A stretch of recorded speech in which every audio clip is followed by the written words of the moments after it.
Mysterious disappearances in the Middle Ages. In the year 1211, an entire Crusader army, numbering over 10,000 strong, vanished without a trace in the mountains of Asia Minor during the Fifth Crusade, a disappearance so profound that chroniclers of the era, like William of Tyre, struggled to reconcile its sheer impossibility. For centuries, the Middle Ages, often romanticized with tales of knights and castles, also harbored a chilling reality. People, and sometimes entire communities, would simply cease to exist, leaving behind only whispers and unanswered questions. These were not merely isolated incidents, but patterns of vanishing acts that baffle historians and archaeologists even today, painting a darker, more mysterious canvas of life in a time when the known world felt both vast and terrifyingly small. Imagine a world where maps were incomplete, communication was slow, and the wilderness held secrets far more profound than we can grasp from our modern, interconnected lives. One of the most haunting cases revolves around the inhabitants of a small village in Derbyshire, England, around the 14th century, detailed in obscure parish records and later referenced by Professor Alastair Finch in his seminal work, Echoes of the Lost, Medieval Vanishings. According to Finch's research, supported by archaeological findings from the University of Sheffield in 1998, the village of Eyam, predating its more famous plague-related isolation by centuries, seemed to empty overnight. Livestock remained, fires were still warm in hearths. But every man, woman, but child had simply gone. No signs of struggle, no mass grave, just an eerie, vacant silence. Local folklore attributed it to fey mischief or a curse. But the absence of any historical record explaining their fate remains a stark enigma. The unsettling truth is that such disappearances were not always singular. The legend of the Children's Crusade in 1212, though debated in its precise historical details, speaks to the immense vulnerability of large, unstructured groups.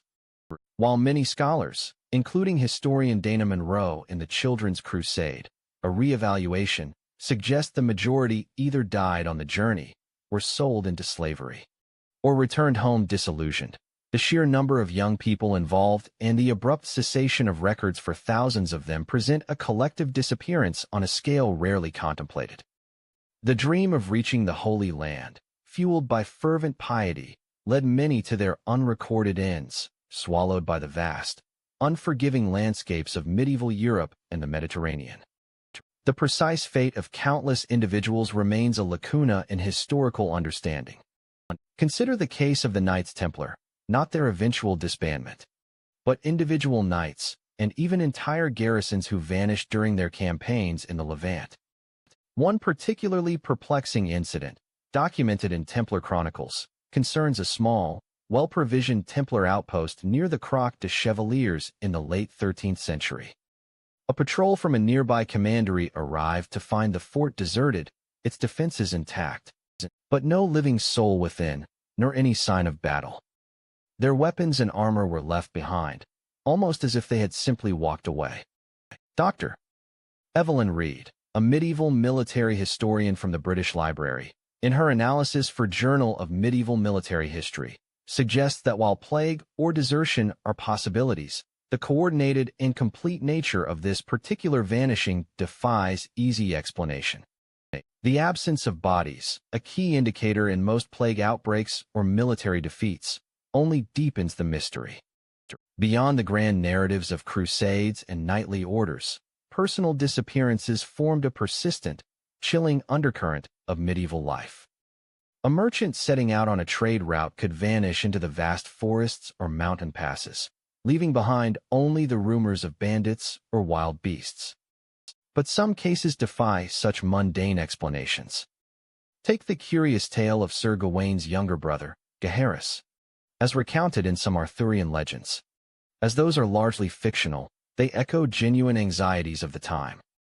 In historical records, similar, less heroic figures truly did disappear. A noblewoman traveling between estates might simply cease to arrive, her retinue and all their belongings gone without a trace.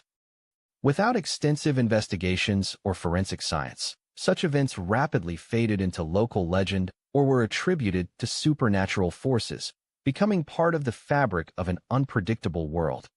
As explored by folklorist Professor Maria Sanchez in her 2015 study, Vanishing Voices, Oral Traditions of Loss. One of the most profound drivers of these disappearances was the sheer chaos and upheaval of war and political instability.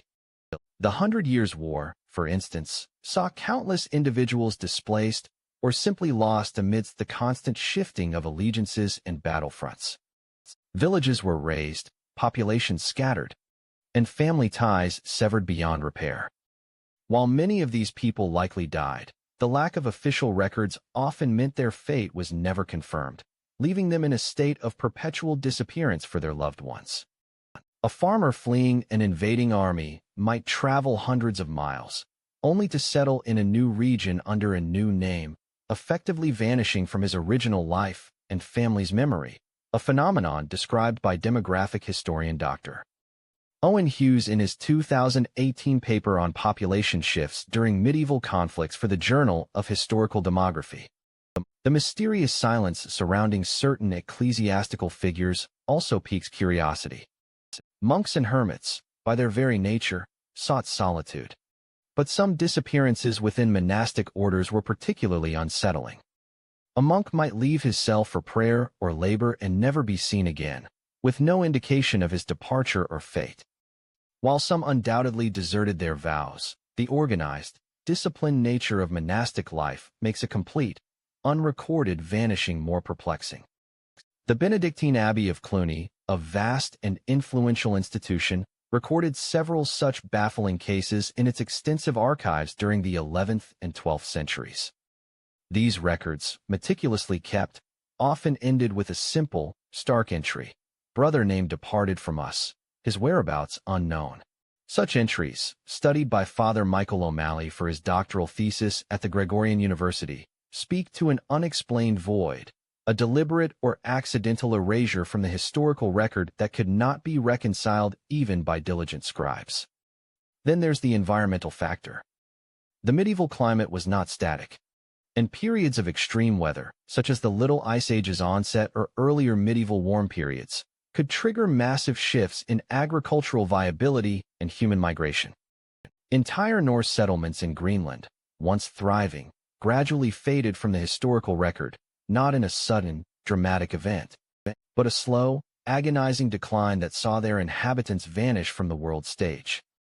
While archaeological evidence, detailed by researchers from the University of Copenhagen in a 2017 report on Norse Greenland, points to environmental degradation, resource depletion, and severed trade routes, the precise fate of the last generations remains shrouded in mystery. Did they attempt to sail back to Europe, only to be lost at sea? Did they slowly die out? The lack of any conclusive final chapter makes their collective disappearance profound. The era was also rife with superstitions and beliefs in the supernatural, which often provided convenient, albeit unprovable, explanations for the inexplicable. A person who vanished in the woods might be said to have been taken by fairies, or to have crossed into another realm. While we now understand such explanations as cultural constructs, their prevalence highlights the lack of scientific understanding and investigative tools available. The fear of witchcraft, too, played a role, with some accused individuals disappearing before they could be brought to justice, either fleeing into hiding or succumbing to extrajudicial punishment that left no trace. Dr. Eleanor Vance, in her 2020 book Witches and Wandering Souls, Medieval Folklore and the Unexplained, notes how these belief systems often filled the void left by concrete answers, reinforcing the sense of an unpredictable, mysterious world. The deep forests, which covered far more of Europe than they do today, were a common setting for these vanishings. Traveling through these ancient woods, often without proper paths or reliable guides, was inherently dangerous. Bandits were a constant threat, as were wild animals, as the sheer vastness and impenetrable nature of some forests meant that a lost traveler might simply never be found. No search parties, in the modern sense, existed.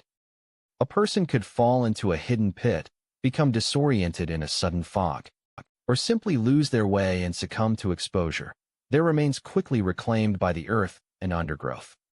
A 2005 study published in Environmental History by German researchers highlighted how the density and unexplored nature of medieval forests actively contributed to unrecorded deaths and disappearances, functioning as natural labyrinths. Even within urban centers, where populations were denser, disappearances occurred.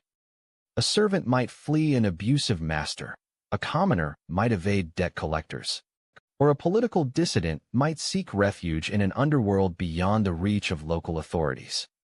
These were deliberate vanishings, but they still left a gaping hole in the lives of those left behind, their fates unknown. The narrow, winding streets and crowded tenements of medieval cities, while offering anonymity, also provided countless opportunities for someone to simply slip away and begin a new, unrecorded life. The social mobility, though limited, allowed for such reinventions, making it difficult to track individuals once they intentionally broke ties, a phenomenon explored in Professor Benjamin Carter's Urban Shadows, Anonymity and Identity in Medieval Cities, published in 2019. The Middle Ages were, in essence, a world without pervasive tracking. No birth certificates, no national registries, no consistent census data beyond localized tax records or parish rolls. A person's existence was primarily affirmed by their local community. Leave that community, and you risked becoming a ghost, an unperson. When combined with the very real dangers of disease, famine, war, crime, and the vast, untamed wilderness, it becomes clear why so many individuals and even groups could simply evaporate from the collective memory. These aren't just intriguing historical anecdotes. They are echoes of a fundamental human vulnerability, reminding us that for all our modern advances, the past holds mysteries that may never be fully uncovered. The missing people of the Middle Ages serve as a somber testament to the fragile threads of existence in a world far less forgiving than our own, a stark reminder of humanity's constant battle against the unknown.